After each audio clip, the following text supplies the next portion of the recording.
About $300,000 is how much Bachelor alum Onyeka is saying that she, her family, her closest friends, and even a colleague were all scammed out of by one man. Man she once believed was her soulmate. His name? Martin Fursgaard Anderson. Charming blonde 6'3" real estate mogul who claimed he had royal ties, a booming tech business, and wealth that would one day be theirs to share. Instead, Onyeka was left with years of trauma and coming to TikTok to tell her story, which she calls the Danish deception. It's a 26-part story, which she says began in June of 2022 when she decided to take a trip with her friend to Croatia. It was at a beach club when she noticed Martin immediately, and that was when he decided to approach her. He was confident, their chemistry was magnetic, and there was an instant spark. They exchanged social media, and she saw him one more time before returning to the US, but it wasn't the last time she heard from him. He messaged her constantly, invited her to come party with him in Ibiza, and then eventually convinced her to join him for a work trip in Monaco.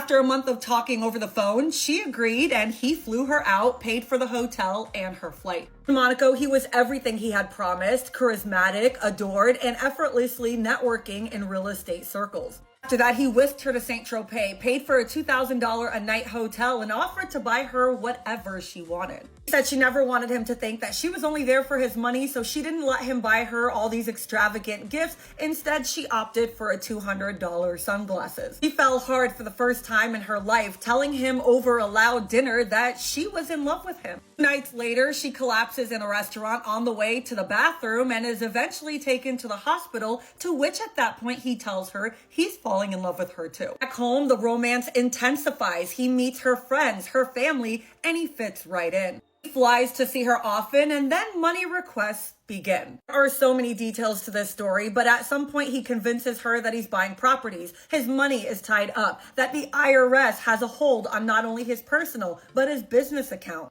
He lent him $6,000, then more and more. While planning a life together in the US, they get married, he's applying for a visa, and eventually gets a green card. At this point, the cracks are forming. She's visiting his family in Denmark, and things aren't matching what he's telling her. After getting married, she finds out from his friend that he has a severe gambling addiction, one that he's been battling for over a decade. Later finds out that he had borrowed $200,000 from her friend's husband that he hadn't paid back. Relationship is going up and down. He convinces her that that's in the past, and later she finds out that he has been borrowing money from a lot of people in her life. Tens of thousands of dollars from one person to another, $3,000 from her little sister. Every loan came with its own set of lies. Every time she would confront him, there were so many excuses until one day he had no excuse left to give, and so he asked for a divorce. Only when he left did she realize the magnitude of it all, from exes to cheating to gambling to lies to manipulation. She is now sharing her story, and while she did not give his name or his photos, the internet did its thing, and I decided to share it as well because people need to know about this man. So as you've just heard, the Danish deception is about a Nigerian American woman who was taken advantage of by her Danish husband. Now, let's take a look at the full 28-part series. Please check the video description for timestamps, and be sure to like this video. Share it with your friends, and subscribe for more content like this. Hello, and welcome to a new series that I will be calling The Danish Deception. And throughout this series, I'm going to be going through the details and events that happened throughout my 3-year relationship with a man from Denmark who I truly believed was going to be the love of my life and the father of my children, and I now believe him to be the most despicable, two-faced, narcissistic, evil person I have ever encountered in my entire life. And I know a lot of you are probably thinking that's a very heavy statement to make. Believe me, I mean every single word. I know a lot of you are probably wondering, why are you sharing your life's most intimate and traumatic experience with a sea of strangers? Well, there's a multitude of reasons, but there's 3 big ones. And I'm gonna share with you the first 2 reasons, and the third one I'm going to wait and share with you at the end of the series because I don't want to give anything away. But the first reason is that this is my way of telling the world that love is a powerful, powerful drug. And if you're someone that's knowingly or unknowingly in an unhealthy or toxic relationship, I want you to know that love is a powerful drug, and it clouds our judgment and It makes us think in ways we wouldn't think otherwise. And if you're someone that's also trusted the wrong person, you're not alone, and you need to give yourself grace and compassion because it happens every day. The second reason is that this is my way of protecting others, and whether it be someone that might encounter my ex, or let's be real, there's some horrible people in this world. I want to protect other people from going through what I went through. And if there's one person that can watch these videos and see some signs in their relationship that they didn't see before, and they can remove themselves before too much damage is caused, then it's 100% worth it for me to do what I'm doing. What you guys are about to hear is going to be one of the most beautiful love stories you've ever heard in your entire life. And for that reason, I need to make sure you guys all prepare yourselves, because it's gonna take a very drastic turn. And this is gonna be one of the most insane roller coaster of emotions that you guys have been on. And if you were a fan of the Who the Fuck Did I Marry series, unfortunately, the story you're about to hear is significantly worse, and it pains me to say that. This next part, I'm actually going to channel my inner Risa Tisa, because I loved the way she did her introduction and disclaimer video. Everything you're about to hear is the truth and can be verified by multiple people in my life, and I actually have a folder in my phone that's labeled evidence, and it can support probably 80% of the things I'm gonna say throughout this series. So if my ex or anyone else wants to come forward and say I'm fabricating any of this, I will be more than happy to release the receipts to the world. I'm gonna tell the truth, even if it makes me look bad. And there's gonna be times that you guys are gonna be looking at me crazy. And refer to reason number 1, love is a powerful drug. I'm gonna be using a mixture of aliases and real names because I don't have everyone's permission to use their names, and my priority is remaining respectful to everyone that was involved, everyone except for my ex. And in case you guys are wondering, I'm going to be referring to him as my ex throughout this series, mainly because I feel like if I say his name every day this frequently, it's gonna cause me to become physically ill, and I do not want that. I don't know how many parts this is gonna be, but I know it's not gonna be 52 because I don't have the patience for that, but I will try to get these out as quickly as I can. I'm a real estate agent, so my careers can be very demanding unexpectedly at times, but I will try to get these parts out as quickly as I possibly can.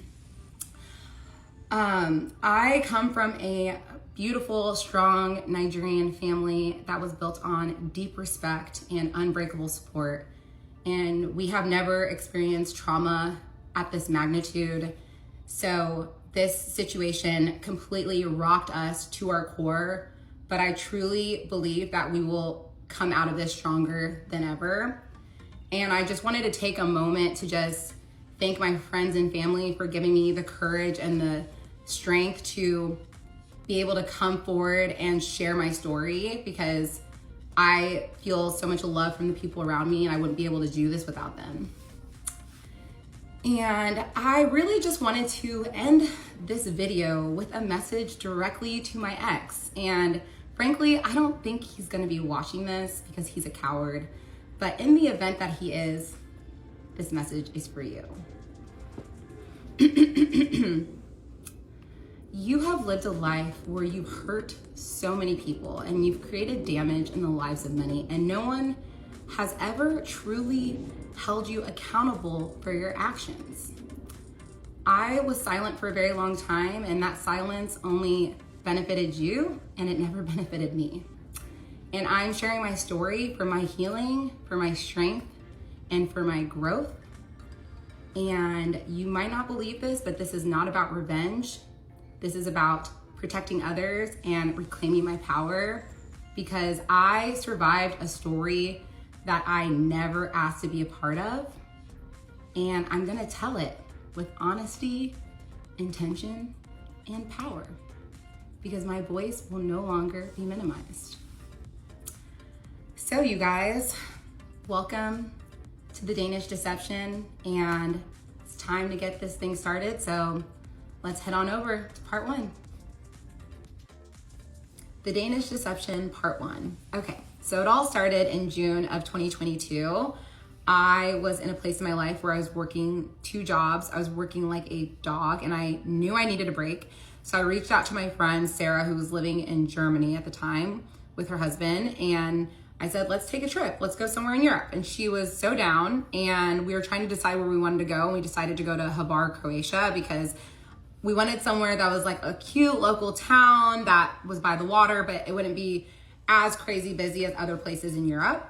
And so we decided to go to Hvar. We flew to Split first, met there, took a ferry over. And at first I was just so amazed at how beautiful this place was. And so the first night I was a little bit jet lagged. So we kept it very chill, grabbed dinner, then went back to our Airbnb. And the next morning when we woke up, we had literally 2 things on our agenda, and that was to eat and drink and be by the water. And well, I guess that's 3 things, but yeah, eat, drink, and be by the water. So we went to Hula Hula, which if you've been to Hvar, you've been to Hula Hula. It's this beach club that's very well known there, and it's right on the water. And we're laying in day beds kind of off to the side, minding our own business, sipping mojitos. And I look up and I see this very attractive man. And the first thing that came to my mind was, this man looks like he is walking straight out of a Calvin Klein ad. And I'm telling you guys, 6'3", blonde hair, blue eyes, chiseled skin, so tan, muscles everywhere. I was definitely taken aback. And I feel like it takes a lot for me to really double take a man just based on his looks like that. And 100%, I was a little bit just in awe. I didn't even realize that he was like with a friend at first. And so I'm still minding my own business, keeping it chill. And he looks over at me and he says, how are the drinks? And I said, the drinks are wonderful. We're just sipping mojitos. He said, should I get us all around? And I said, absolutely. Number 1, he's cute. Number 2, who wouldn't want a free mojito? So I said yes. We got a round of drinks and we're sipping our drinks, and we just start small talking. And I asked them where they're from, and they say that they're both from Denmark. My ex was living in Copenhagen, and then his friend was living in a smaller town called Aalborg, which is north of Copenhagen, and that was actually my ex's hometown, that his friend was still living there. And so we were just small talking the whole time. We didn't really talk about a whole lot of things. It was just like, where are you from? And just basic things. But they were asking us, what's your plan for the rest of the trip? And we told them, we're doing a full day boat excursion tomorrow, and then we're going to dinner tonight at this place called Dalmatino. And he said, oh, how's the dinner spot? And I was like, I don't know, but I got recommended by a friend to go there.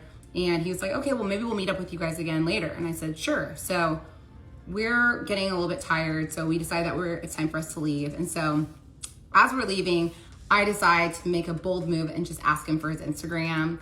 And obviously I'm trying to be a little sly, so I asked him and his friend for their Instagrams. And we exchange Instagrams. We get into our taxi to go back to our Airbnb, and we're literally en route to our Airbnb, and I get a DM from him, and he basically said, it was so nice meeting you, have fun at Dalmatino, maybe we'll see you guys later. Didn't read anything into it. I just was like, it was fun to just have a conversation with a cute guy.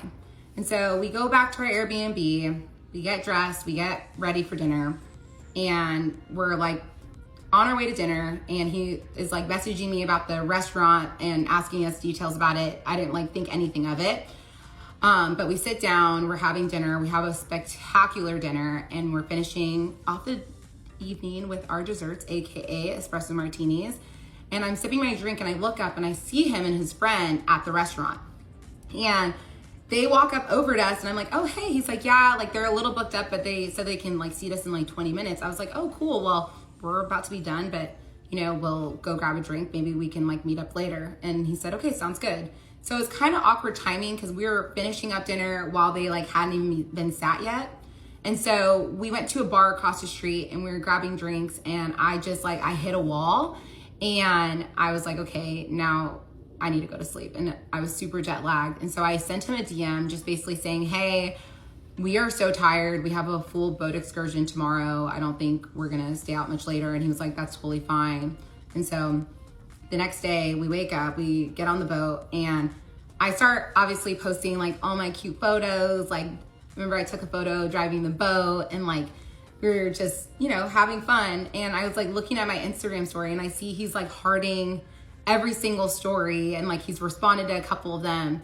I am not the type of person that reads very much into activity on social media like that, but it was something that I noticed. And so, you know, we continued on with that for like a day and a half. And then he reaches out to me and he says, hey, like, what are you guys doing? And at this time, it is our last night in Havar. And he said, what are you guys doing tonight? And I said, we don't really have plans because we didn't. And he said, well, do you guys want to come to dinner with us? And me and my friend were like, absolutely, sure. And she wasn't really down to go. I kind of forced her because I was like, this guy's hot and it's a free dinner. Like, let's just go. It'll be fun. And so she's a good friend. So she came with me and we get to the restaurant and him and his friend are sitting across from each other. So obviously I took the seat next to him. I was sitting across from my friend and we're sitting there, we're having a wonderful dinner and drinking tons of wine. And I come up with this idea to play this game where I'm asking his best friend to describe what my ex's type was. And because we were obviously like vibing with each other, and I was just curious. And so his best friend starts listing off everything, like good morals, hard worker, all these things. And like, I felt like he was describing me. And after his friend was done talking, my best friend basically said, you know, aside from being a good cook, she checks off every single box. And I remember I looked at him, my ex, and I said, but I will become a great cook for a good man. And he starts laughing. I remember I put my hand on his leg, and that was the first time in my life that I felt that instant electricity from someone's touch. Like, it literally felt like I was getting shocked. And we instantly like had this physical attraction towards each other. And we started talking about what we did for work. And I told him that I was working as a real estate agent and in tech. And then he told me, I'm actually chief commercial officer for a ad tech company that does marketing for real estate companies. So I was working in real estate and tech, and he was working in real estate and tech, and everything just like felt like it was aligning. But again, I'm like, this guy lives in Copenhagen. There's nothing that's gonna come from this. So after dinner, we go and grab some drinks at a bar nearby, and we grabbed one drink, and they're definitely gearing up to go back out. And it was our last night, and my friend really did not want to go out. And I am not the type of a girl to ever leave my friend for a man, never in a million years. So I ended up just saying, hey, I think we're gonna call it a night and we're gonna head out. And he was respectful of that 100%. And I remember we just hugged goodbye and we left, and that was it. And so we're going back to our Airbnb, we're walking home, and I get a DM from him. And he said, it was so nice meeting you. I hope it's not the last time. Also, South Africa's happening. I can see it. And the reason why he said that was because I was telling him that I had wanted to go to South Africa for that following Christmas, and because my family was going to be traveling. And he said, I've always dreamt of going to South Africa. And I jokingly was like, well, you're invited if you want to come. And so whenever he made that comment to me in the DM, I was like, okay, sure. I am not thinking anything of it, right? At this point, whatever, like, this guy lives 5,000 miles away from me. I'm not thinking anything of it. So the next day, my friend goes back to Germany, and I go to Barcelona to meet up with some friends. And again, I'm like posting throughout my trip, and every time I look at my phone, it's like he's DMing me, messaging me, and he's continuing all of this. And I'm just a little bit shocked, but also like very interested still at the same time. And he was remembering things that I told him at dinner. Like, I had told him that I was gonna buy a Chanel bag because I wanted to reward myself for working hard. And he had messaged me and been like, hey, did you get your Chanel bag? And I was literally like drunk off sangrias in my bikini and cover up in the Chanel store when I got that DM. And I sent him a selfie, and he said, this is the best photo I've ever seen. And I just like felt like I could just be myself with him already. And, you know, we were just getting along and having good conversation. So again, he doesn't even have my phone number at this point. We were literally just flirting through DMs. So I end up leaving Barcelona the next day, and I land, and he sends me a message, and he said, what are you doing this weekend? Do you want to go to Ibiza? And I saw the message, and I was like, what? and we will continue in part 2. The Danish Deception, part 2. Okay, so he sent me this message saying, you should come to Ibiza this weekend. I'm going with a bunch of friends. And he's like, I'll send you the flight. Everything will be paid for. And I thought about it for a second because, come on, who wouldn't want to go to Ibiza? And then I thought a couple of reasons why I didn't want to go was mainly because I just bought a Chanel bag. So I was like, I want to work and make more money. And also I felt like this is the type of guy that things come easy for him. And this is not something that's going to be easy for you to obtain. And I didn't want our first weekend to be like just partying together with all of his friends. Like, that's not what I wanted. So I ended up telling him no, but I just ended up saying that I needed to work. And I thought he was never going to talk to me again. But somehow this like lit a fire under him, and he became even more persistent, and he started pursuing me even more. And he was sending me messages like, when are you going to come visit me in Copenhagen? Or I would love to come to Dallas to come see you. And I was just like, who is this man and what's happening? Still not really taking him serious. And then maybe like a couple weeks later, he sends me another message. And at this point, we're still talking pretty consistently on Instagram. We still do not have each other's numbers. And he sends me a message. He says, hey, I have a work conference coming up in Monaco, and I would love for you to come. And I read that message and I was like near the south of France, like that Monaco? And he was like, yeah, like I can get you your flight and everything will be taken care of. And I was like, okay, well, give me some time to think about it, because I didn't want to say yes on the spot, but I was like, okay, this is something I definitely want to consider. So I thought about it for a while. I talked to my friends about it. I talked to my sisters about it. At first I was like, I don't think I'm going to do it. Like, this is crazy. And then over time I started like talking myself into it. And then one morning I woke up and I was like, you know what? Screw it. I'm going to go to Monaco. So I sent him a message and I said, hey, I've decided I'm going to come to Monaco. And he sends me a message. He said, this is the best day ever. I'm so happy. Send me your passport and everything. I'll book the flight. So I sent him a picture of my passport. And I also was like, oh, and by the way, here's my phone number. He was like, I've been waiting for you to give this to me for now like weeks. And I said, okay, here you go. Thank you for like inviting me on this trip. So I give him my phone number and he sends me a message and he said, it took you long enough. And I said, oh yeah, well, sorry. I'm just a little bit more reserved when it comes to like dating and men. Like, I just like to make sure like I'm a very intentional person. And he was just so respectful to me. I remember when he was booking the flights and everything, he was like, don't worry, like I'll get you your own hotel room. Like, he was just being so respectful. And so I remember our very first phone call so perfectly because it came completely out of the blue. It was like on like a Tuesday and I'm sitting at my work desk and he sends me a message. He's like, can I call you? And I was like, oh, he wants to call me. And I'm literally discombobulated, freaking out. Like, what am I going to do when this man actually calls me? But I was like, you need to get together. So he calls me, I answer the phone, and he's actually in a cab to the airport. He's about to go on a work trip. And we were just small talking about our day. And I felt like those like butterflies that I felt whenever we had been together at dinner in Croatia.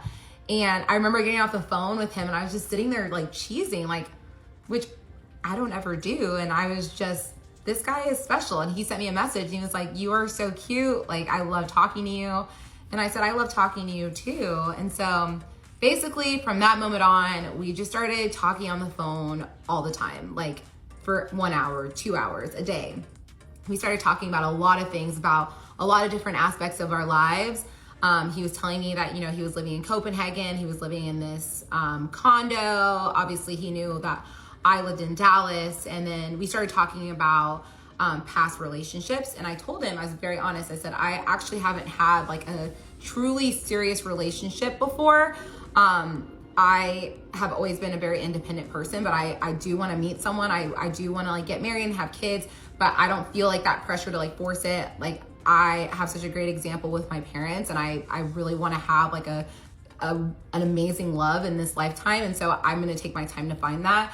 And I asked him, like, what's your history with your dating? And he was like, yeah, well, I actually was in a relationship with a girl. We were together for about 4 years. And I actually broke up with her about 4 months before I met you. And I said, oh my gosh, like, the 4 years is a long time. He said, yeah, like it needed to happen for a while. And really what happened was that she told him that she was ready to have kids and he wasn't ready to have kids. And I guess that forced him to realize that she wasn't the one, and they were living together. So it was like a really hard situation to get out of, but he finally was able to do so. And so I was happy to hear that had been about 4 months since they broke up, because if he had said like they had just broken up, I would have been a little bit more hesitant to pursue things, because I know like you go through a breakup, you need time to heal, but I felt like, okay, 4 months should be enough time.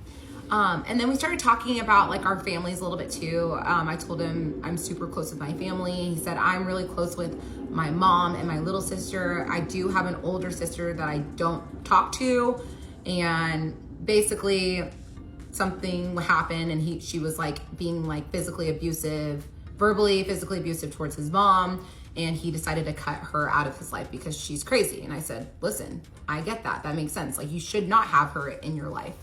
And I think just like over the course of a month, we're talking on the phone for just hours. And I tell people all the time that it felt like we fell in love over the phone, because from the time that I had decided to go to Monaco to the time that I actually left for Monaco, it was a month. And we had this plan that we weren't going to FaceTime at all, because we wanted the next time we saw each other to be in person, which I thought at the time was super romantic. And so, you know, we started talking about like hypotheticals. I remember he told me one day, he said, you know, if we ever end up getting married, you're going to meet the queen. And I remember just like laughing at that comment. And he said, no, I'm being serious. And I said, what do you mean I'll meet the queen? And he said, well, you know, my family has a royal title. And I was like, wait, what? And he sent me this link to this site. It's called the Order of the Elephants. And he said, you can do some research and then we can talk about it. And I said, okay. So I start going through the page that he sent me, and I see someone that had the same last name as him, like some old guy from like the 1700s. And I remember taking a screenshot and I said, is this your great great grandpa? And he goes, now you're getting on track. My next question to you is, how's your etiquette? And I was like, I mean, I think it's okay. And so I'm sitting here like, who is this man? He's attractive. He has a great job. He has a royal title. Like, is there anything wrong with him at this point? And I have always believed in the term, it's too good to be true. But I mean, and I was feeling that 100%. Like I felt like, when's the other shoe gonna drop? But it didn't drop that first month. It was just like, we truly fell in love over the phone. And so we are getting closer and closer to the trip to Monaco, and I start packing, and I feel like that's like when the nerves start hitting me, was when I'm packing, like, oh my goodness, this is actually happening. And I remember my sister was like, you need to put air tags in like all your bags. And I'm like, I don't need to put air tags in anything. Like, I trust this man. Like, I know like it's gonna be okay. Like, every part of me felt like so safe with him already, which was crazy because I hadn't really spent much time with him. Maybe this is trauma from being on The Bachelor, I'm not sure. But I felt very safe with him. And so the day comes where I'm supposed to go on the trip. And so I order my Uber, get to the airport, and I felt like it was kind of like a good sign, because I posted that I was at DFW, and one of my really good girlfriends texted me that lives in a different state. She was like, hey, I'm actually in DFW too. And I was like, oh my gosh. So she comes, meets me at my terminal. She's like, where are you going? I go, I'm actually going to Monaco to meet this guy that I met in Croatia. And she was like, this is insane. And so I just felt like seeing that friend was like a good sign. I don't know why. And I ended up just boarding the flight. I remember boarding that first flight. I had a layover in Madrid, but boarding that first flight, I was sitting there and I was like, this shit is really happening. And all the nerves are just taking over, but I'm like, take a chill pill. It's gonna be okay. You're gonna get there. It's gonna be fine. And at that point, I was like, okay, the worst thing that happens is like, he's a crazy person and I have enough money where I can like just book my own hotel and I'll just have a good time by myself. Like, it'll be fine. So I like had that backup plan. But yeah, I had my layover in Madrid, and then my next flight was to Nice. And so I board my flight to Nice. It was like a really quick flight, and I get to Nice, I land, I get my bags and baggage claim. I sent him a text. I said, I'm here. And I am I'm rolling both of my bags, about to walk out, freaking out, and let's continue on in part 3. The Danish Deception, part 3. Okay, so I'm walking out of baggage claim. I have my bags, and at this point, worst case scenarios are playing in my head. I'm like, what if this whole thing is just gonna be so awkward and we're not gonna have that connection like I think we have?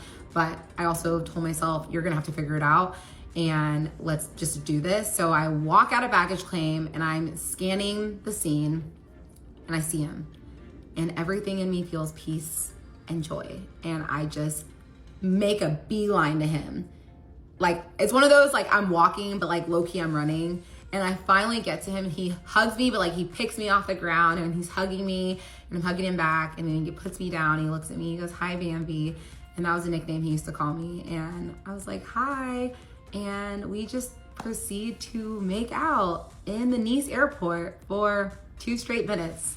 And I am not the type of person to ever do that, but I just felt so much attraction towards him, and I just did not care. And I remember that we were in the taxi going to the hotel, and we had to put ourselves at like an arm's length because we were just like going at it, like kissing, and I was like, this taxi driver is gonna start feeling super uncomfortable, so we're like, we need to stop. And so we get to the hotel, we check in, we get to the hotel room, and let's just say we had a wonderful time, multiple times. Mom and Dad, I am so sorry for that part. We ended up going to dinner afterwards, and I just remember sitting here and I was like, I feel like this is my dream come true being here with you. And he said, I feel like this is my dream come true. Like, I'm so grateful to be here. Like, you're like my dream girl, and you were even better than I remembered if that was even possible. And it just felt like everything was aligning perfectly. And so the next day we had a car rental. So we went to Monaco, and that's where his work event was. And I remember he told me, he's like, I don't know if I'm gonna be able to bring you to all of the events. And I told him, you know what? I'm gonna be in Monaco. So if you can't take me to things, that's fine. I'll just go explore the city.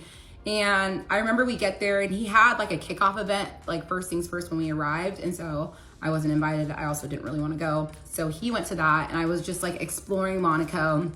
And he sends me a message. He said, hey, you're going to be able to come to the event tonight. Do you have something to wear? And I remember being like, I didn't bring anything like for like a professional cocktail party. And he was like, oh, well, we're in Monaco, so you wear whatever. And I said, okay. So I remember I put on this green romper, and we went to this hotel, and I remember being super nervous because I'm used to like networking, but not with like Norwegians and like a bunch of people that aren't like fluent in English, which actually people in Norway, they all are fluent in English. I was very impressed. But I just started talking to different agents because these were all real estate agents, and I'm a realtor. So I felt like I could connect with them so well. And I remember I was talking to this man, me and my ex were talking to this man, and he was like so interested by me. And he said, are you coming to the boat party tomorrow? And I knew there was a boat party coming up the next day, but I also just like assumed I wouldn't be able to go. And I said, well, I looked at my ex, I go, I don't know, like, am I? And my ex looks at me, he goes, well, you're talking to the CEO, so I think that's fine. And I said, oh. The CEO was like, yeah, I'd love for you to come. And he was just so nice. And I met so many great people, and also just watching him in his element working, and he's just so charming and charismatic, and everyone, when people talk to him, they're just so fascinated by him, like I was.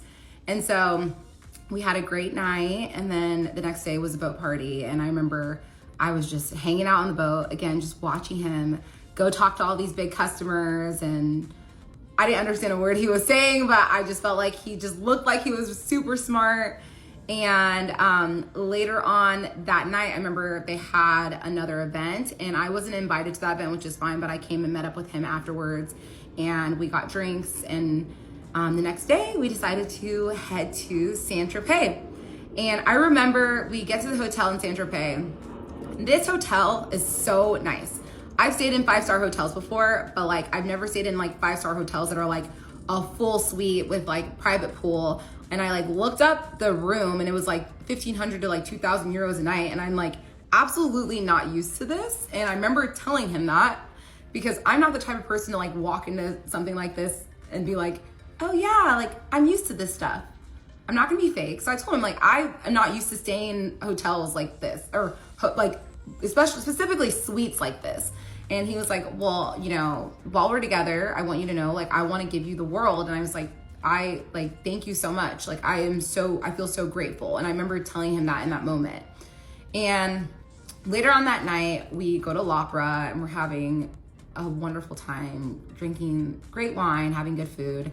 And if you've been to L'Opera in Saint-Tropez, it's very much a party restaurant. Like, you have dancers on the tables. It's like, it's a party scene, but like, you know, that's also like kind of like my vibe when I'm like, you know, have a couple drinks in me.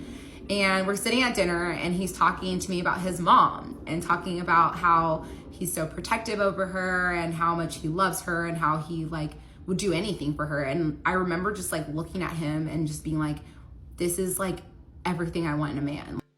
If a man is going to treat his family with respect, the chances of him treating your family with respect are so much higher. And I just felt like I saw his heart, and it just made me just fall for him even more than I had already. And I guess my thoughts had translated to my face because he picked up on some expression and he was like, what is it? And I was like, nothing. He said, tell me. I go, nothing. And then he grabs my face and he pulls it close to him. He goes, tell me. And I say, I'm in love with you. And then I started bawling my eyes out at L'Opera in Saint-Tropez. And this was a sweet moment, but it was also very uncomfortable and embarrassing because all the workers are all thinking that I'm getting dumped right now when I'm really just falling in love for the first time and like don't know how to control my emotions. And I remember just like bawling my eyes out and being like, I don't know what to do. I don't know what this feeling is. Like, I don't know what's happening. Like, and he's just sitting there smiling and he's like, this is like one of the best nights of my life. And he looked at me, he goes, I want to say it back to you, but I also want to have my own special moment, so I'm not going to do it right now. And I said, thank you, God, because I would not want you to tell me right now. And honestly, never in a million years did I think that I would say I love you first to him, but he pulled it out of me and I felt it. So I said, you know what? I'm going to say it. And I did. And it felt so good. And I remember we went back to the hotel that night, got some sleep, and the next morning we went to Bagatelle and we had just like a beach day.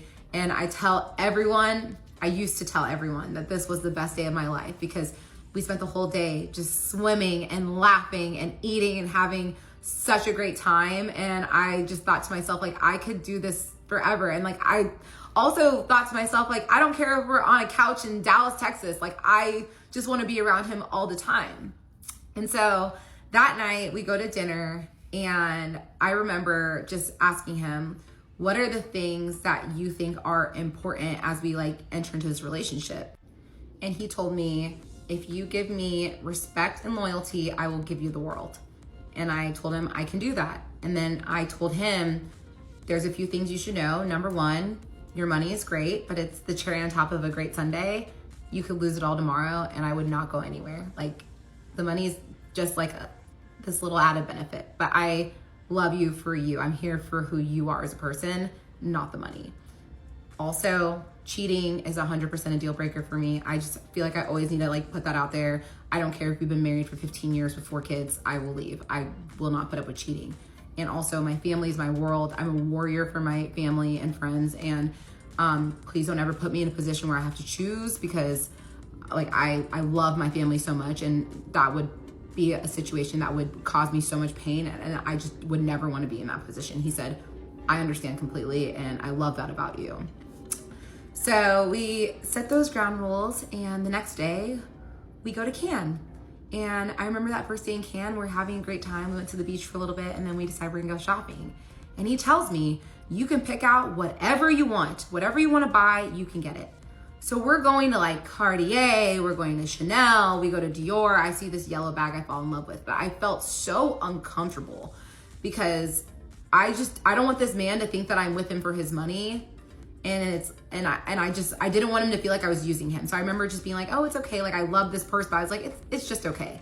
And we end up going to Dolce & Gabbana, and I pick out this nice pair of $200 sunglasses. And he looks at me, he goes, dang, you're cheap. And I said, I'm a simple girl, even though I wanted the Dior bag.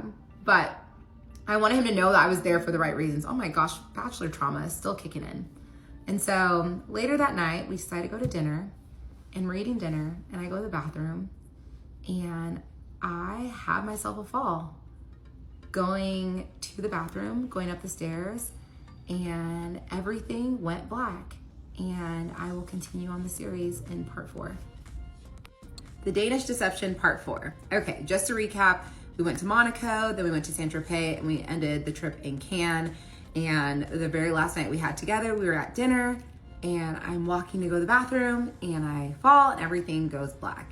And let me tell you, I am a clumsy person. I know I'm a clumsy person. I'm always tripping over myself. And that day specifically, I had been tripping over my dress pretty frequently throughout the day.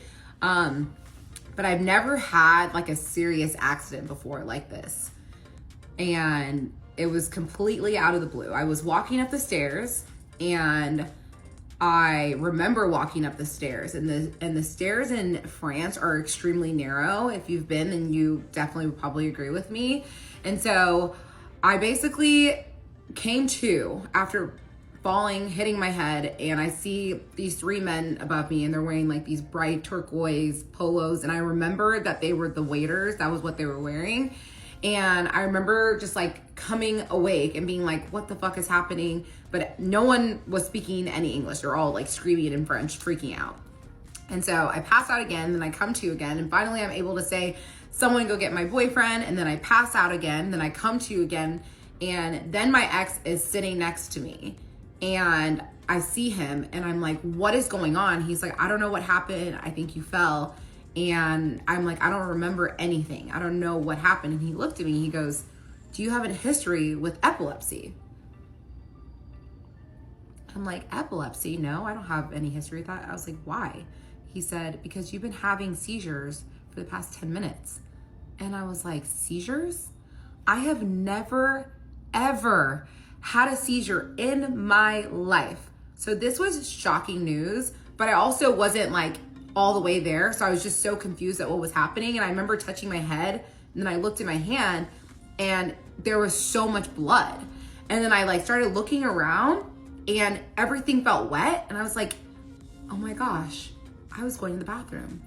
So I look at him and I ask him, I'm like, is this pee? He was like, no, they just like dumped water on you. And I was like, okay. And so they basically told us that because the streets in Cannes are so narrow, they couldn't bring an ambulance. It had to be a fire truck, which I didn't care. I just wanted to get to the hospital. So these firemen come and they get me up, and I stand up, I look down, look at the puddle of water, then I smell my dress. I go, oh my gosh, this is urine. So you're telling me that I've been dating this man for 3 days, and he is now sitting in a pool of my urine and my blood, watching me have seizures. I was just I couldn't believe that this was the reality of what was happening.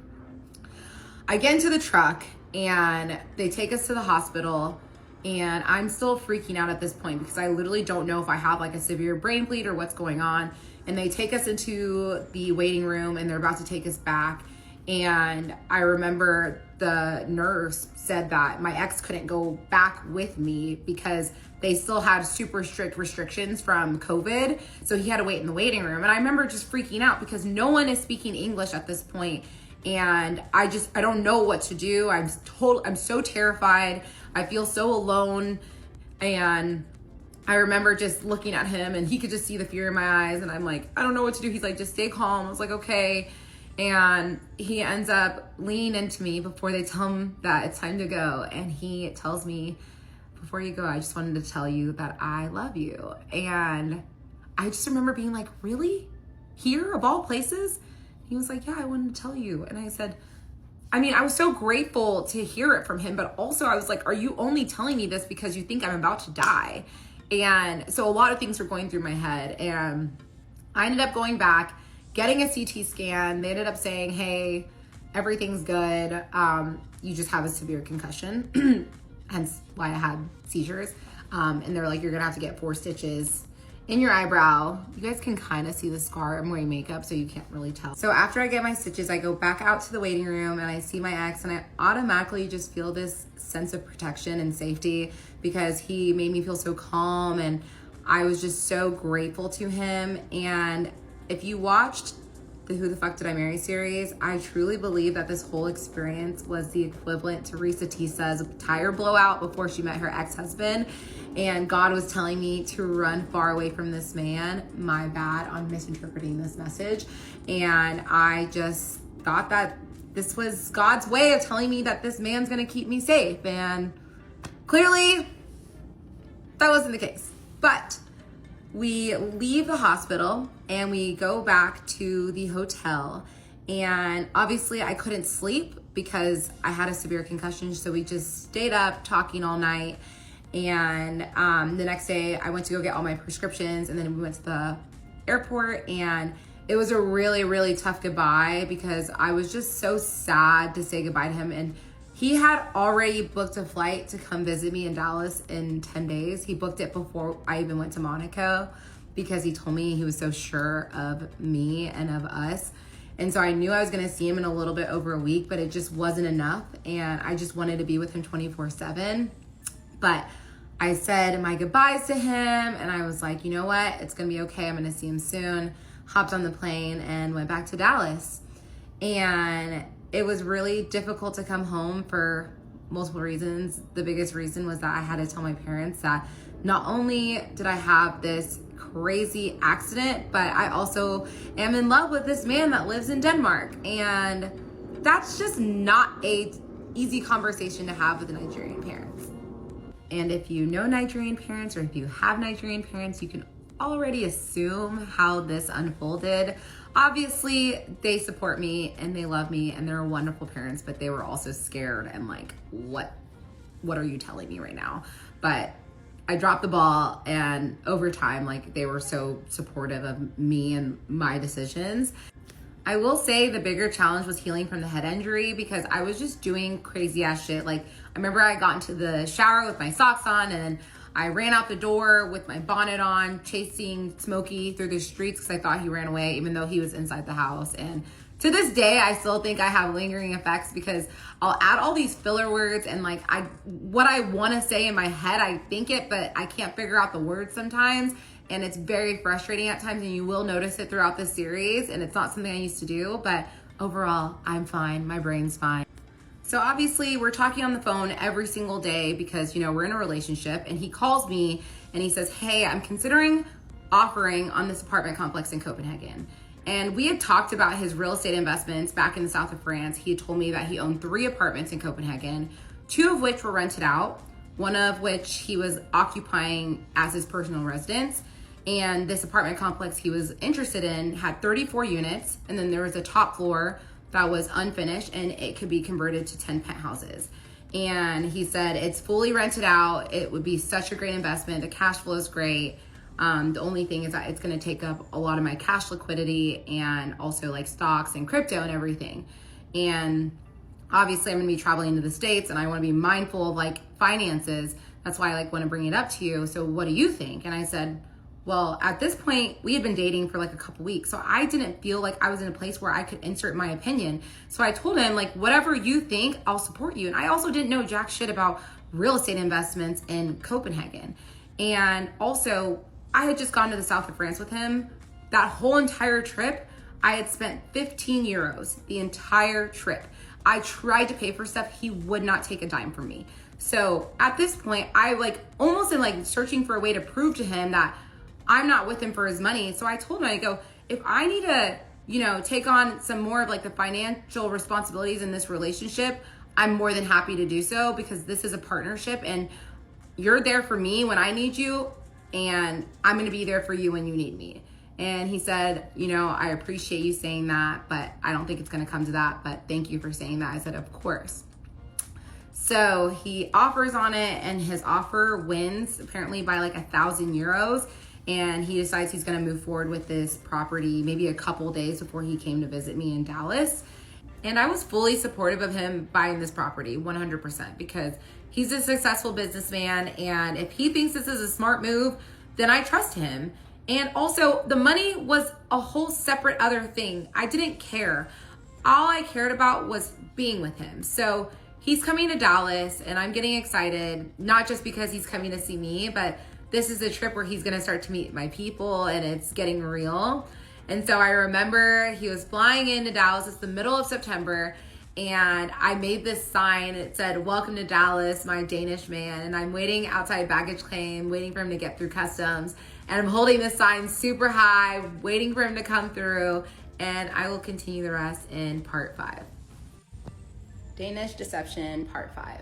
Okay, so he comes out of the baggage claim past customs, and I see him, and immediately I'm hit with a realization that I've got it so bad. And if you've never been in love before, falling in love for the first time is like getting swallowed by a current, and you don't even know it's there, and you're good one moment, and then before you realize it, you're in deep, and there's nothing you can do to control it. And that's how I felt. And I knew this man has the power to destroy me, and that was exhilarating but also terrifying at the same time. And I was just really excited to integrate him with my people, and most importantly, I was excited for him to meet Smokey, who is just my world. And watching the way he was with Smokey, they instantly became best friends, and Smokey grew really attached to him. And I mean, I knew I had fallen in love with him, but I realized I hadn't even scratched the surface when I saw him with Smokey. And so we did a lot of things that trip. So we went to a Cowboys game, we went to a retirement party for a partner at my accounting firm, we went to a couple dinners, and then we also just stayed at home. I cooked a lot. I remember I made him red stew and rice, which is my favorite Nigerian food. It's a staple. And I put a lot of habanero peppers, and I remember being nervous, like, can he handle spice? And he ate it and he loved it. And I was like, oh my gosh, this white boy loves spice. This is perfect. And everything just felt like, again, it felt like everything was aligning. And so I wanted to plan something special for him to meet all of my close friends and family. And so I was like, oh, well, maybe we can go meet for a drink. And he said, like, we can go out to eat. I'll pay for everything. I was like, are you sure? He said, absolutely. So I planned a brunch, and we went to brunch here in Dallas, and it was a handful of my really close friends, and my 2 sisters were there, and my cousin and his now wife was there too. So we sit down at brunch, and everyone's like asking him questions, and everyone is just so impressed by him. Again, we're dealing with someone that's very charming, very charismatic. And the thing about my ex is when you meet him, he's so good at asking questions, and he's good at listening. And so it's really easy to get into good conversation with him, and it's really easy to connect with him. And so we had a great brunch. I remember I was like in the bathroom, and my friends followed me, and they're like, oh my gosh, he's amazing. Like, we're so happy for you. And I just, I was so grateful to call him mine. And so after brunch, we go grab a drink at a place nearby the restaurant. And at that point, we're all just kind of like chit-chatting, and my cousin and my ex are having a conversation. And this cousin is like a second brother to me. We're very, very close. And I desperately wanted to get the stamp of approval from him. And so obviously they're shooting their shit, and I'm eavesdropping on the conversation 100%. And because I can. And I'm like overhearing them just like, talking about random stuff. And then I hear my cousin ask him, you just have the build of an athlete. Did you play sports? And my ex goes, yeah, I actually played handball. And my cousin goes, isn't that an Olympic sport? And my ex goes, yeah, I actually went to the Olympics twice. And I immediately inserted myself into the conversation. I go, you went to the Olympics? What? And he goes, you know what? I was like the backup of the backup. I didn't even play. I don't like to brag about it because I don't think it's that big of a deal. I was like, well, did you get medals? He was like, yeah, I got a bronze and I got a gold. I was like, well, that's amazing. Like, I'm so impressed. And so now I'm thinking, this man is so humble. So let's add humble to the list of all the reasons why he's such an amazing man. So obviously we had a wonderful trip. He came to Dallas again. I did not spend any money while he was here. I obviously paid money for groceries when he wasn't around, but other than that, he wanted to pay for everything. He didn't even want me to pay for ice cream, small things. He was like, I want to treat you. And I was like, okay, that's fine. So I remember he was leaving to go back to Denmark, and I was so depressed. And if anyone has been in a long distance relationship, you know how difficult it is to say goodbye. And so I was so depressed, and I'm saying goodbye to him at the airport. I'm bawling my eyes out. We finally say goodbye. He goes through security. I go home, and I just am crying for hours. I'm so depressed. And I remember I was supposed to go to a birthday party that night, and I texted my friend. I was like, I literally cannot stop crying, so I can't go to this birthday. And I hate canceling things. And so that's how bad it was. I was actually depressed for literally days. And after he got through security, he was like, I can't even walk to the terminal. Like, I'm so depressed. Like, I just want to walk back out and just come back to you. And I was like, I want that too. And he said, you know, we need to start having the hard conversations on like what we want for the future. And I said, absolutely. And so he was like, you know, we need to decide whether or not we're going to live in Denmark or live in Dallas. And I still can't believe this came out of my mouth, but I told him, I said, listen, I know you already have like a very much established career. And so if you want me to move to Denmark, I'm more than happy to have that conversation with you and like discuss it. And he said, you know, looking at you with your friends and your family this past week has made me realize that I don't want to take that away from you. And you're really close with your parents, they're driving distance away. And like, I live in Copenhagen, my family lives in my hometown in Aalborg, which is hours away. I don't have family in Copenhagen, and I want us to be around family, especially like if we're talking about having kids one day. Like, I want that support, and I want you to be around the people that you love. And so I was so happy, because realistically, I did not want to move to Denmark. And so I was so happy that this man is willing to give up everything to be with me. So I was so excited about that. So he was gone for about 3 weeks to a month at this point, and he hadn't booked his flight back to Dallas yet. And then he booked it on like a Thursday, I remember it. So now we're in the middle of October of 2022. He books his flight and he said, okay, I'm coming next week, Wednesday. And I said, okay, perfect. And I'm getting all excited again. And so I called him Friday morning, and keep in mind that there's a time difference. So it's like about 7 hours. So whenever I wake up at like 5 or 6, he's basically halfway through his day. And so I called him that Friday and I said, hey, like, how's your day been? He's like, it's been such a stressful, intense day. I go, what happened? And he's like, I found out that the apartment complex that I bought is dealing with some major foundation issues. Like, it could affect safety of the tenants, and I'm really stressing out and I need to get it fixed. And I was like, oh, okay. Like, did you schedule the repair? He's like, not yet. It's going to cost like a hefty chunk of change. I was like, how much is it going to cost? He's like, $50,000. I was like, $50,000? What? Like, that's obviously a lot of money. I'm sure it's a lot of money to a lot of you. It's a lot of money to me. And so I was like, okay, like, what's the plan? He's like, I mean, I have a good portion of it, so I just need to ask my dad for a little bit of a loan. And so I remember being like, I can never in a million years ask my dad for a loan of $50,000. So at this point, I was aware of the fact that like they had this royal title, they had this family trust that like, and like the family had money. I didn't really know like how much or the details behind it. But he told me he was gonna call his dad and ask him for a loan. So a couple hours go by, he calls me and he's really upset. He's like, I talked to my dad on the phone. He will not loan me the money. He says, I've been acting super irresponsible, traveling, doing all these things. And so he just doesn't wanna, he thinks I need to like learn from my actions. And if I'm not prepared for something like this, then there's nothing he can do to help me. And so I felt really bad for him, because he essentially felt like his dad was abandoning him, and I felt really bad for him. And so I said, what's the plan? He's like, I'll figure it out. Like, even if I have to like sell some things, like I'll figure it out.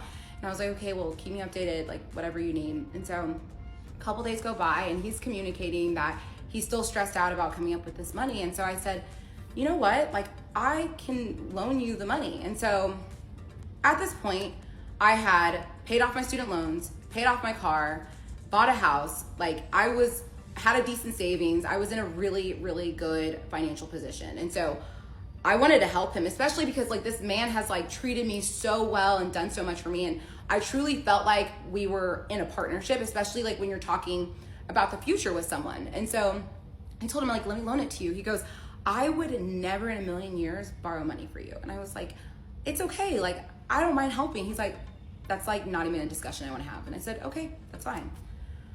So a couple of days go by and he's still stressing out about coming up with this money. I asked him, like, how much do you need? He's like, it's 10,000 I need. And I was like, again, like, let me loan it to you. He said, no, I'm not taking money from you. And then a couple of days go by and he says, okay, like, now I need 6K. And I was like, okay, again, let me give it to you. He's like, no, I still don't want to take money from you.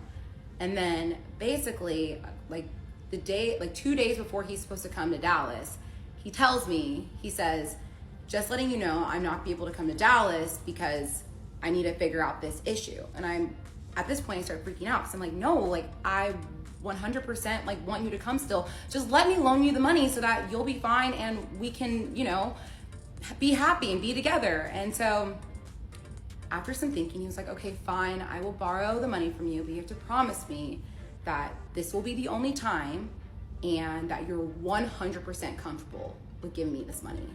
And I said, absolutely, I'm 100% comfortable. And we will continue on in part 6. The Danish Deception, part 6. Okay, so I've decided to loan him this money and he's agreed to it. So I download this app, it's called Revolut, and it's kind of like Venmo where you can send money internationally instantly. So I download it. It took like a day to like verify all my information, and I was able to send him the $6K, and the next day he flew into Dallas to come be with me. And so that trip was really fun. We really didn't do a whole lot. I remember we just like went to the state fair and we went to dinner like once, and the rest of the time we just hung out at home. And I remember it was hard for him because he was dealing with some really bad back pains, and I think it was just because he was flying a lot, and he said he injured his back when he was playing handball. So I remember I was giving him like back massages like almost every single day because it was really, really bad.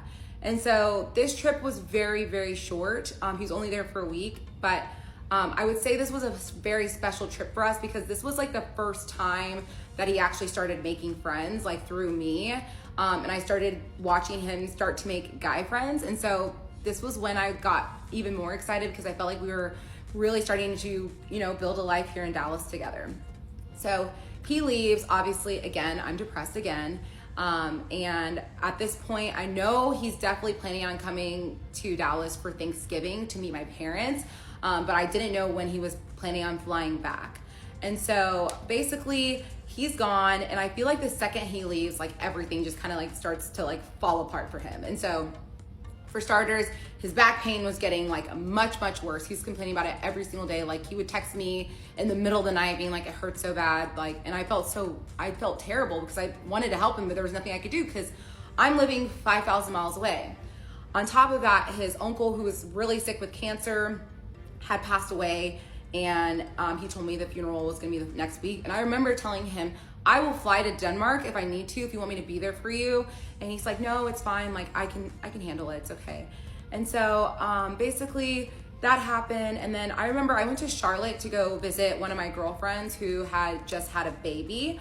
One of my girlfriends that I've been friends with for years and years since college. And so I'm in Charlotte with my friend, and I get a text from him. He's saying, hey, my dad's in the hospital. And I was like, oh my gosh, what happened? And he was like, we still don't understand what happened, but the doctors are running tests. And so later on that day, he told me that he had blood poisoning, and he had like, his infection numbers were like going crazy. And I remember telling him, well, if you're not able to come to Dallas in November, obviously I'll understand, especially like if your dad's in the hospital, like I understand completely. Again, I told him, I'll be there for you if you want me to. He's like, it's okay. Over the course of the next couple days, his dad started to show some more improvement. So he ended up deciding to come to visit me in Dallas. So now we're in November of 2022. So he comes back to Dallas, and basically this was a very exciting trip because number one, I used to be on the board of an organization called UIU. It's a nonprofit that celebrates Igbo Nigerian culture, and my culture is so important to me. And so I was the event coordinator for the Dallas chapter, and I was so proud of this. Like we had just won chapter of the year out of all the chapters in the nation. It was just such a huge accomplishment for me and my whole board. And I remember my cousin, who I told you guys I'm really close with, he was the president. And so we had a huge gala that we planned that year, and we had people flying in from all over the country to come. And obviously it took a lot of planning, and I was working really hard to make sure it was executed perfectly. I remember the day of the gala comes, and he is helping me set up, do everything that entire day. And this was the first time that I fully like integrated him with a bunch of Nigerians. And I was really curious to see how he was gonna react to being with all these people, because obviously Nigerians are so much fun, but some people might think we're a little bit too much. Forget them, but I wanted to make sure that he wasn't one of those people. So we have the gala, he helps me set up all day, and I'm just kind of watching him at the gala, just talking to people, and he's getting along with everyone. He's dancing to the Afro beats, and I just feel like, okay, he really takes my culture seriously. Like he wants to make sure that I know that he's gonna make sure this is a part of his life too.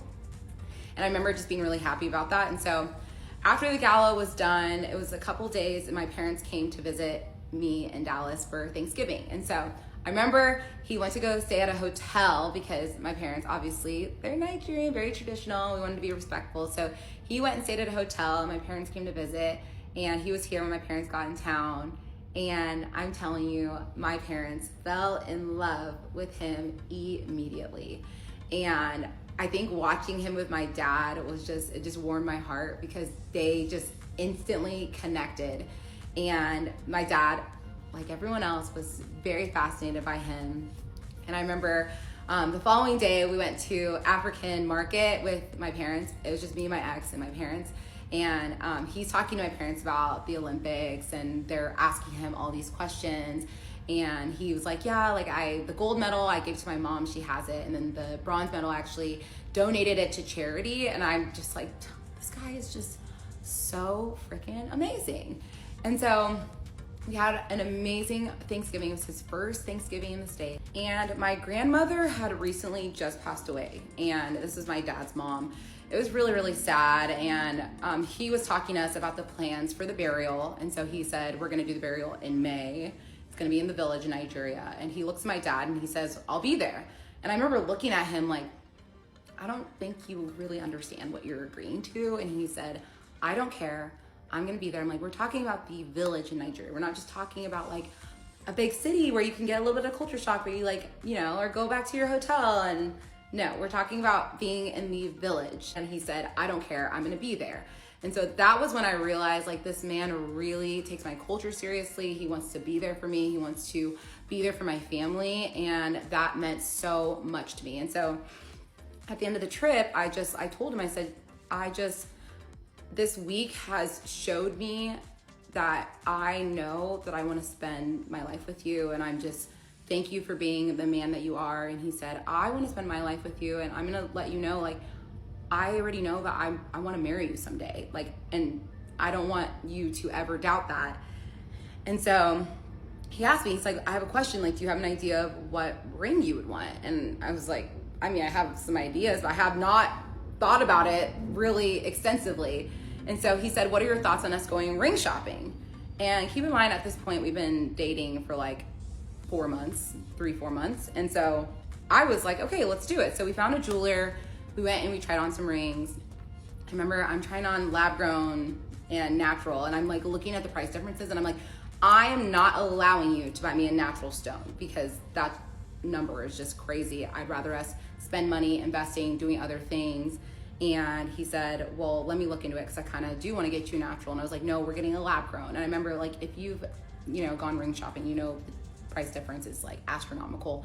And so I remember I picked out a ring that I really liked, and then we left, and that was basically the end of like the rings for that moment. And so he goes back to Denmark, and the plan was for me to go on a trip with him for Christmas. As I mentioned previously, my parents were traveling for Christmas, and him and his older sister do not have a relationship.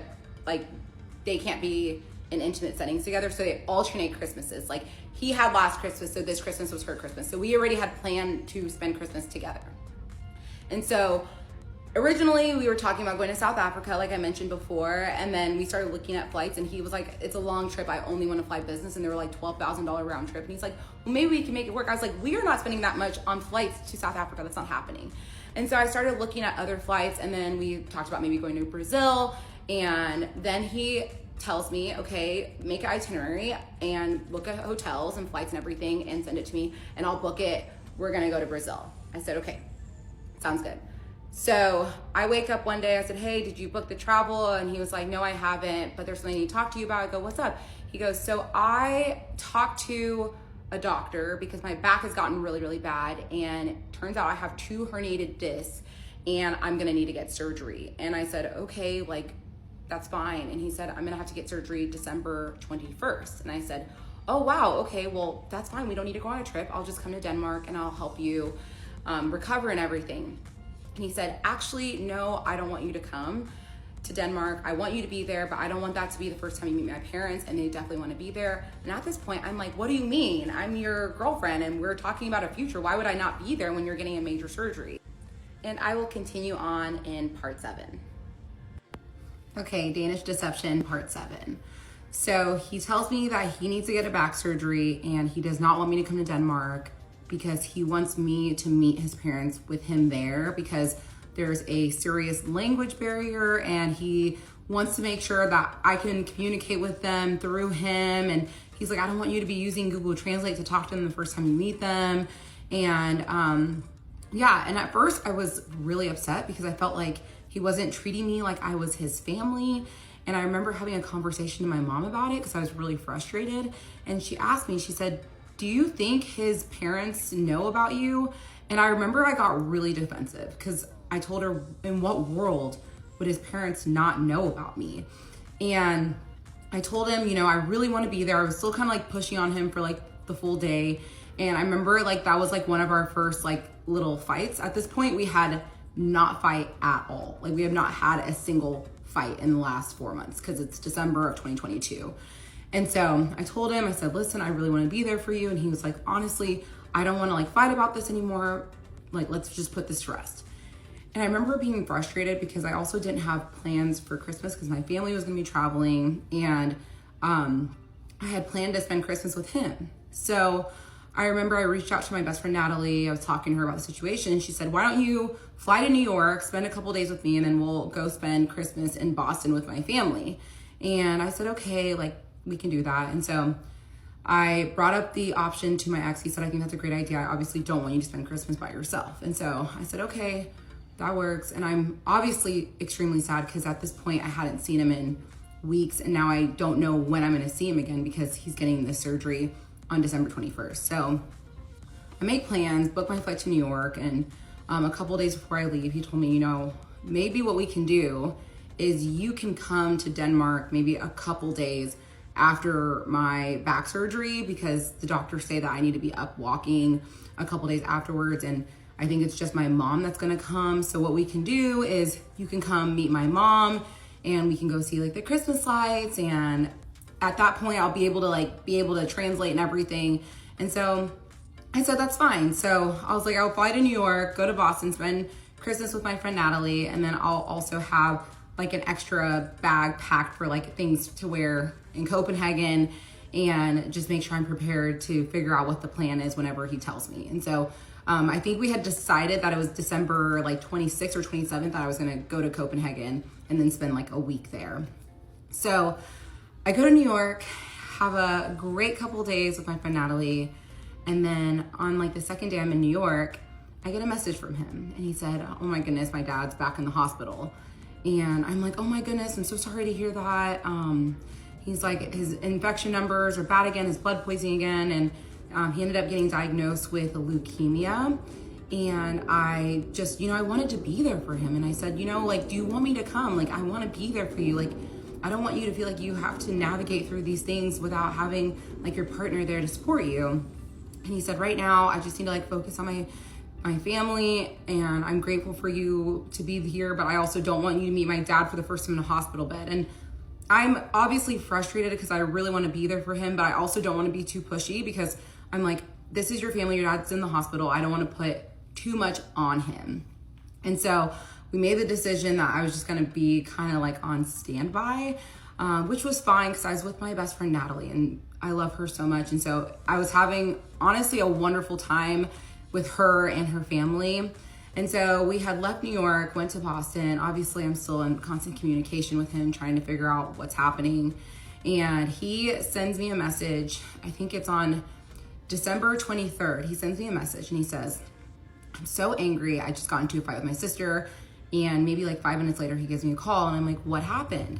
He said, we're sitting in the hospital room and my dad is obviously laying in the bed, and my older sister looks to me and says, so where are you spending Christmas? And I said, not with you, bitch. And it turned into a huge fight. They start screaming at each other in the hospital. He storms out. He feels so disrespected.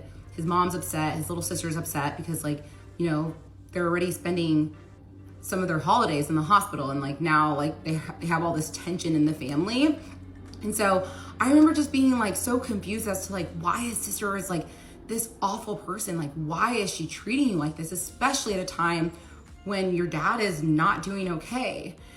And so he calls me, he's like, I'm just so upset, like I want to get away. And I said, well, let me know what you need from me, like I'm literally a plane ride away. And he said, well, I obviously, like now that I'm like don't want to be around my family, I would love to see you. And I said, okay, well, I can book a flight to Copenhagen and come stay with you. And he said, I don't know, I just kind of feel like I just need to get out of Denmark. And at that point, he was obviously in his hometown in Aalborg, which is 4 hours north of Copenhagen. And so he took a train back to Copenhagen. He's spending Christmas completely by himself, so sad. And we're still trying to iron out what the plans are. And he, again, tells me, I want to leave Denmark. And I was like, are you sure? Because at this point, like I knew that I wouldn't say we were having like financial issues, but I knew like obviously there was like a little bit of tension with like all of his expenses that were adding up. And so I was like, you know, it might be easier for me to just fly there and I can just stay with you. And he's like, I just really want to get away. And I said, okay, where do you want to go? He said, have you been to Paris before? And I said, no, I actually have not been to Paris. And he's like, well, let's do Paris. And I said, okay, I'm absolutely down to do Paris.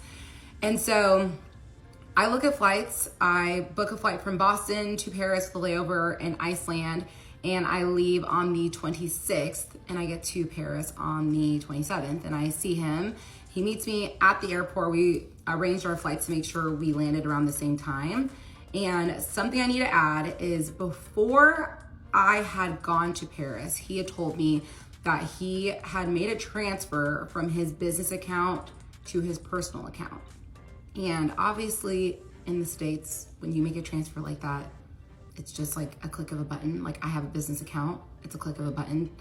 But he told me that in Denmark, when you make a transfer from your business account to your personal account, it actually has to go through the IRS. They take out the taxes and then they deposit the money into your personal account. And I'm over here thinking like that's so crazy, but I also know like Denmark is a foreign country that I don't know anything about. I didn't question it for a second. And so he said, I'm just gonna ask my mom to give me a quick little loan so I can obviously cover everything with Paris and whatnot. And I said, okay, just let me know what she says. And then he basically came back to me and said, she said that she will only give me the money if I spend a couple more days with the family. I said, well, you should do that. Like, I don't want you to feel like I'm trying to take you away from your family by any means. And he said, I don't even want to be around them right now. It's just like not good for my mental health.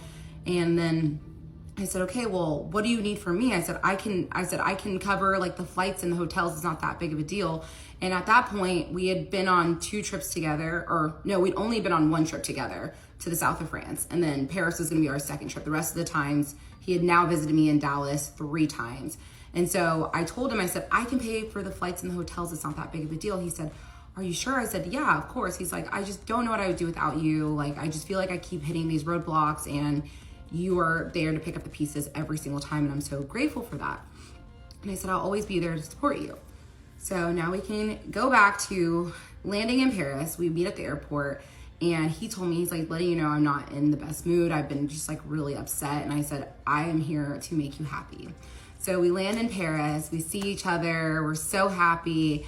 And we had the most spectacular trip in Paris. Like, we were just exploring. It was my first time there.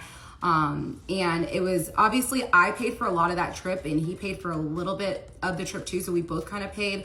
And keep in mind, he still owes me $6,000 at this point. I am not concerned about the money.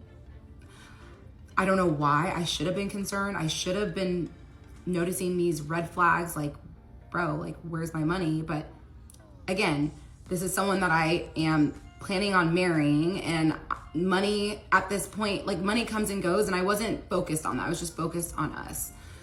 So we finish our trip in Paris, say our goodbyes, and we start just, you know, getting depressed as we always do when we say goodbye. And I board my flight to Dallas, and he asked me, what are your thoughts on us meeting with an immigration attorney just to get an idea of what the process entails? And I said, absolutely, I would love to do that. Obviously, I had Googled and looked into a few things, but nothing concrete. At the time, one of my best friends was working part-time for immigration attorneys. So I reached out to her. I said, hey, can I get her contact information? And she said, yeah, of course. She gives me her contact information. And I call her, we set up a meeting, and obviously, you know, still the time difference. He had a work trip in Norway that he was at. And at this point, also, little side note, we had started sharing our locations while we were in Paris. So I had his location at this point, and I could see that he was in Norway. And he also FaceTimed me from the hotel room. So he was in Norway, 100%. And we had a call with the lawyer, and we were discussing the process. And she tells us it's gonna take 18 months for you guys to get all of this process after the time you get married. And I was like, 18 months? She's like, everything is super backed up because of COVID. I always want to let my clients know this stuff so that they are fully prepared. And I just felt like that sounded like such a long time. But we finished the conversation with the lawyer, and I then call my ex, and we're talking, debriefing on everything. And there's two different types of ways to get permanent residency in the United States. There's consular processing, and then there's another way where you basically apply for the visa and you're living in the States full time while you're processing the visa. So obviously, because he was still working a lot and traveling a lot for work, and because of his dad's health, we decided we would do consular processing, because why not? But then we start having the discussions on, okay, but the clock starts after we get married. And that's when he says, well, I would marry you tomorrow. And I was like, well, I would marry you tomorrow. And he was like, wait, really? And now the time has come for me to drop the first of many bombs on you guys. This man is actually not my ex-fiance. He is my ex-husband. So I will end right now, and we will pick back up in part 8. The Danish Deception, part 8. I was not gonna leave you guys hanging, but I do have a wedding tonight, so this will be the final part of the evening. And just wanna let you guys know, I need you to bear with me. I do have a job, I do have a life. I'm trying to do this at my own pace, but I also wanted to say thank you all for being here. This is not easy to share with the world, but your support truly means so much to me. All right, so yeah, we were not just engaged, we were married, and we are now divorced. So once we made the decision to get married, I remember we had a phone call over the course of like 6 hours. In one day, we talked on the phone about all the things that we wanted to get out of life. We talked about kids, we talked about religion, we talked about everything. And at the end of that day, he told me, do you still want to get married? And I said, absolutely. I'm in love with you. I want to build a life with you. I want to have a family with you. So the decision was very, very simple. And so he already told me about a month prior that he had reached out to his realtor about putting out feelers about selling his home. Because at this point, now that we're getting married, he's like, I'm gonna just try to spend as much time in Dallas as possible. And I was absolutely okay with that. And so in the beginning of January, he had told me that his realtor got an offer off market for his place.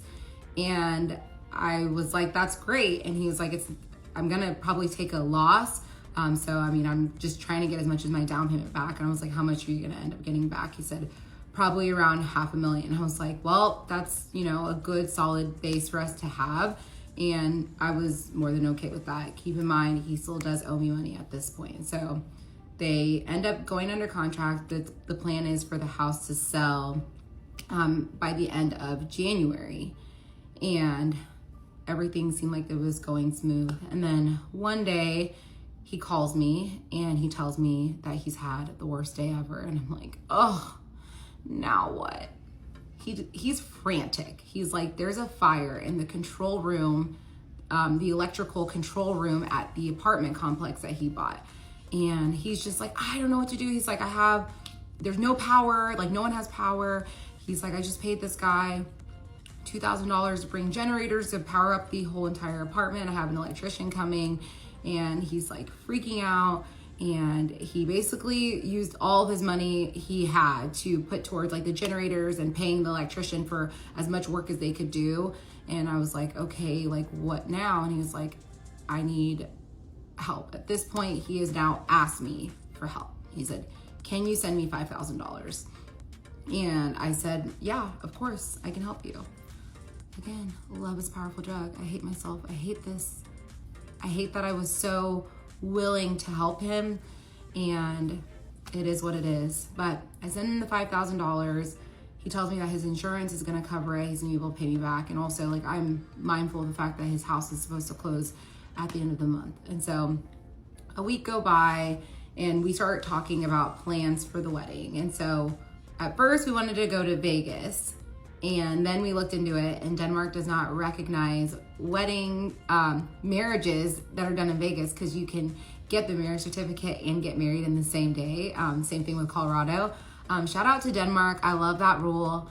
But we're like, it's fine. We should just save money. Let's just do it in Dallas, and then we can go do a little weekend trip to Broken Bow, Oklahoma, which is like this cute lake town, and that can be our honeymoon. And he was like, okay, that works fine. We can do that. At this point, he has his flight booked to come back to Dallas in the end of January. Now we're in 2023. And he tells me that one of his really close friends that owns a plumbing business, and my ex was actually godfather of this man's son. This is confirmed.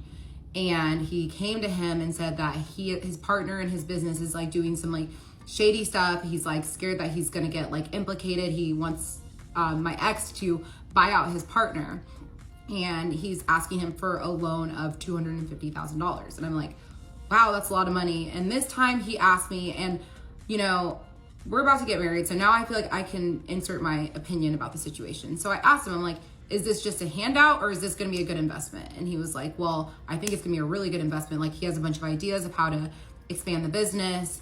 And to me, I was like, well, if you can help a friend and have a good investment, I think that that makes a lot of sense. And I, as you guys can already tell, I'm a very giving person. I've been very giving my entire life. I get it from my parents. They're very generous and selfless. And so when it comes to helping friends and family in need, I've always done it. If I can do it, I'll always do it. And so to me, I'm like, we have this money coming in. Let's invest it. And you know, I own this house here, and we don't have any big purchases coming up, so it's okay. Like, I wasn't really stressed and pressed about it. And so basically I was like, okay, the house is gonna close at the end of the month, and then he'll be able to like pay me back the money that he owes me, and he'll be able to help his friend, and everything will be good to go. So he ends up coming back to Dallas. We get our marriage certificate. We set our wedding date for February 10th. And I remember the night before our wedding, he got really, really bad food poisoning, which I feel like should have been another sign that this was 100% the wrong decision to make. But instead I was like, hey, in sickness and in health, like, whatever happens, we're gonna make it through it. And at this point, he doesn't really have any money. I remember he looked at me, he goes, I'm sick, I'm broke, you wanna marry me still? I said, I don't care if you're sick and broke. I love you for you, and we're getting married, and I'm so excited and ready for it. So the morning of our wedding, obviously he couldn't afford a ring at that point. And so I remember he got on one knee. I like woke up that morning, and he's down on one knee next to the bed. And he was like, I know this isn't the proposal you dreamed of, and I promise you I'm gonna propose to you one day with a real ring, and we're gonna share this with the world, but I wanna ask you, will you marry me? And I said, absolutely, I'll marry you. And so we went to the courthouse. I remember I was wearing a dress from Fashion Nova because I didn't care. I was just excited to marry my person. And we got married, and I mean, I truly thought this was one of the best days of my life. I was so happy. I was grinning so big. I still have the pictures and the videos from this day. And we went to Broken Bow afterwards, and we just had a great weekend in a little cabin in the woods. And it's just this cute lake town, so it's perfect. And we brought Smokey. I remember we got burgers. I made a lasagna. We just stayed in and hiked, and it was a really, really wonderful honeymoon. After the wedding, he stayed in Dallas for about a week, and then he goes back to Denmark. And he had said that the house had closed and that he was just waiting for the funds. Sometimes there's a little bit of a delay in Denmark. Again, I have no idea how this stuff works. And so while he's in Denmark, he says the funds came through. He transferred the money to his friend for the investment in the plumbing business. And he said that he was about to set up the transfer for me for the money he owed me, which was about $10,000 at that point. And so a couple weeks go by, I still haven't received the money. I'm not super pressed about it because I still am like fully trusting him at this point. And he ends up booking his flight to come back to visit in March. And this trip was a trip that my dad and my mom were coming back to Dallas to come visit. And he already planned to ask my dad for my hand in marriage. And so he's about to come visit, and he calls me maybe like a couple days before he's about to come to Dallas. And he said, I received the worst possible news today, and I will continue on in part 9. Hope you guys have a great night.